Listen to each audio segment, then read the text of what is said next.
Hi, I'm Brian Callerman, co-founder and Chief Food Safety Officer at Callerman Consulting, and you are watching our video series on corrective and preventive actions. And in this video, we are going to focus on the GFSI requirements for nonconformances and corrective actions. While we have talked about nonconformances and corrective actions as a continuous set of actions thus far in this series, in GFSI programs, the clauses governing these concepts are separated and must be assessed separately, even when a single CAPA program policy and procedure is used to cover these nonconforming events and their corrections, corrective actions, and preventive actions. So let's look at the specifics of how to approach meeting the nonconformance requirements as well as the corrective action requirements for each major GFSI scheme.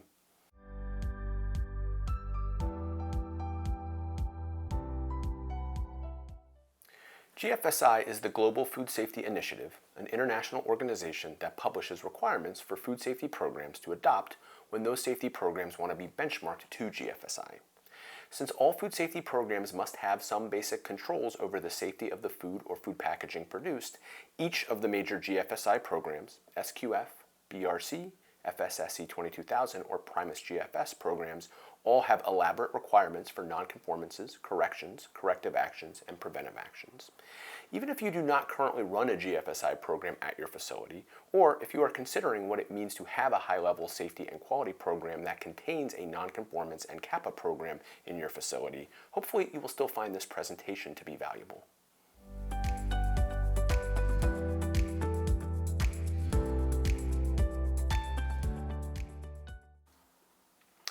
SQF Edition 9 requirements for controlling both nonconformances and corrective and preventive actions are found in the System Elements portion of the SQF Safety Code Manual, but are separated into different sections within those system elements.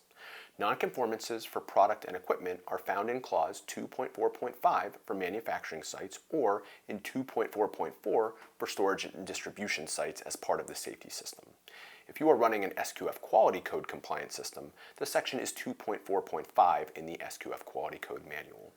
For facilities that operate an SQF program, where nonconformances occur, the SQF practitioner running the program must be made aware of all nonconformances, and where a root cause analysis is performed, the SQF practitioner or the identified backup to the practitioner must approve the root cause investigation in writing.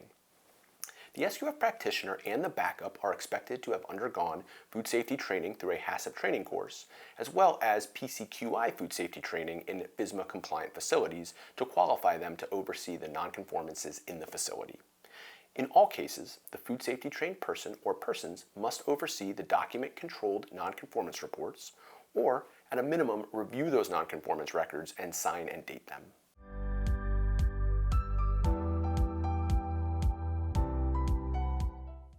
Additionally, for SQF facilities, a fully developed hold and release program, also overseen by the SQF practitioner or their backup in their absence, must be in place and used where equipment or materials are quarantined during an investigation or review. And here, we would expect that most or all of the nonconformances involving process equipment or ingredients, work in progress, or finished product to have a hold for investigation. Where hold and release is required, this should include signage, frequent written inspections of any items put on hold, and a document-controlled written release of the product and what the final action was. And by this, I mean releasing the product where it was deemed acceptable following investigation, or rework, or disposal. If rework is performed, the SQF requirements for rework are found in the next clause, 2.4.6, of the SQF Code for Manufacturing, and a written policy and procedure for rework must be in place for that activity if it is performed. And again, rework needs to be overseen and approved by the SQF practitioner or the backup. All nonconformances must be presented to senior management for review and should be trended on a graph as part of the review. You may also choose to have the HACCP team review nonconformances during scheduled HACCP team meetings if this is not already performed as part of production meetings where members of the HACCP team are present.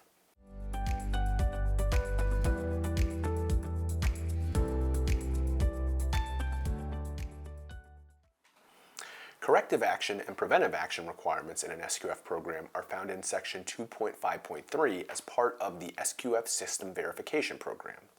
Every time a corrective action is performed, it is expected that a detailed root cause analysis is written and included, and these must be logged or recorded on a controlled form.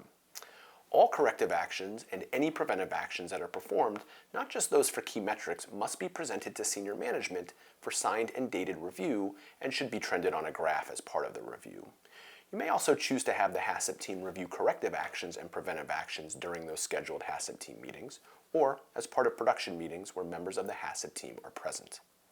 I do want to mention here that nonconformances and CAPA activities and actions presented in these Kellerman Consulting videos do not directly address the SQF clauses, but if these practices are adopted, they will meet or exceed SQF standards. Please do not rely solely on our recommended program and make sure your nonconformance and CAPA program references meet all SQF clauses in preparation for your audit.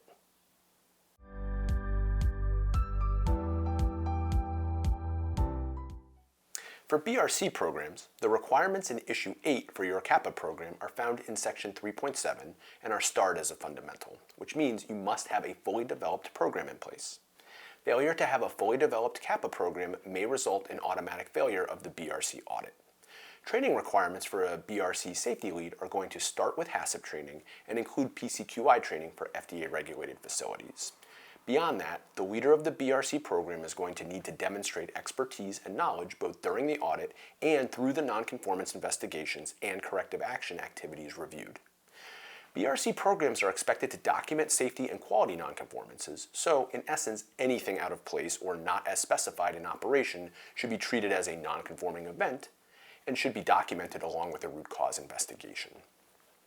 The activities we described in our video on nonconformances, corrective actions, and preventive actions for key metrics should be applied to most or all of the nonconforming events in a BRC facility, with complete root cause investigation, detailed written corrective actions and document change records, as well as competency reviews for employees where employee error occurs. Generally speaking, it is expected that a CAPA team is formed during CAPA decision-making activities and meeting minutes are written each time these are performed. Those minutes must be signed and dated and reviewed by senior management.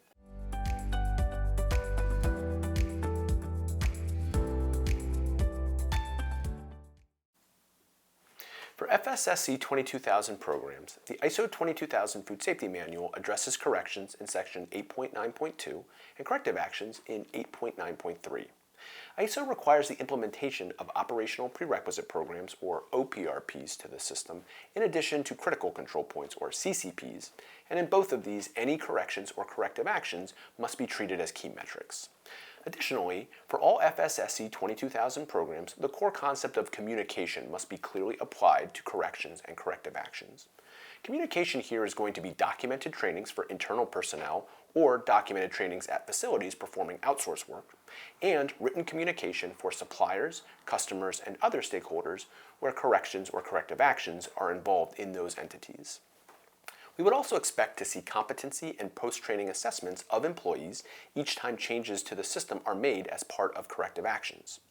Where product is reworked or disposed of, requirements for FSSC 22000 are found in the ISO Manual Clause 8.9.4.3 and require full documentation for those actions.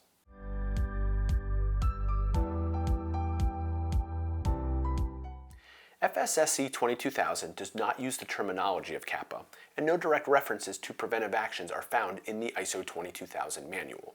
However, these concepts are addressed in the improvement section of the manual and are specifically addressed in clauses 10.1 and 10.2. The general concepts of preventive actions are included in the meaning of corrective actions for this program, and a complete set of CAPA actions, including investigation, updates, and presentation to top management, are expected in meeting the improvement requirements for FSSC 22000. As with SQF and BRC, Kellerman Consulting videos do not directly address the ISO 22000 clauses for FSSC 22000, but if these practices are adopted, they will meet or exceed FSSC 22000 standards. Please do not rely solely on our recommended program, and make sure your nonconformance and improvement programs reference and meet all ISO standards in preparation for your audit.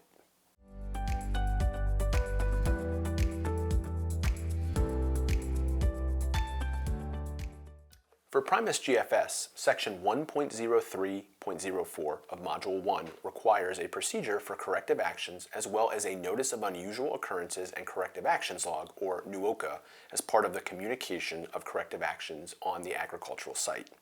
The concept of unusual occurrences is used here in place of nonconformances, largely due to the fact that precise control of conditions on a farm or indoor agricultural facility are not equivalent to a factory due to the variations of weather and living systems experienced. So, documenting of those unusual occurrences generally occur when corrective actions are required, and all corrective actions and entries in the NUOCA log should be clear in describing what the unusual occurrence or nonconformance is that is being corrected. Hold, release, and disposal requirements are found in 1.05.02 of Module 1 and largely align with expectations found in the other GFSI programs, except where unique agricultural practices such as diversion irrigation, retilling, or reapplication of fertilizer and pesticides apply.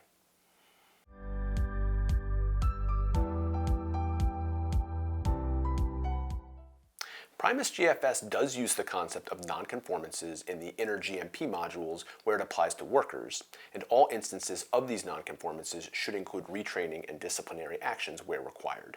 Unlike with SQF, BRC, and FSSC 22000, a disciplinary system is required in a Primus GFS system, so make sure to include that in your written policies and procedures. Thank you for watching. For more food safety training videos, subscribe to our YouTube channel.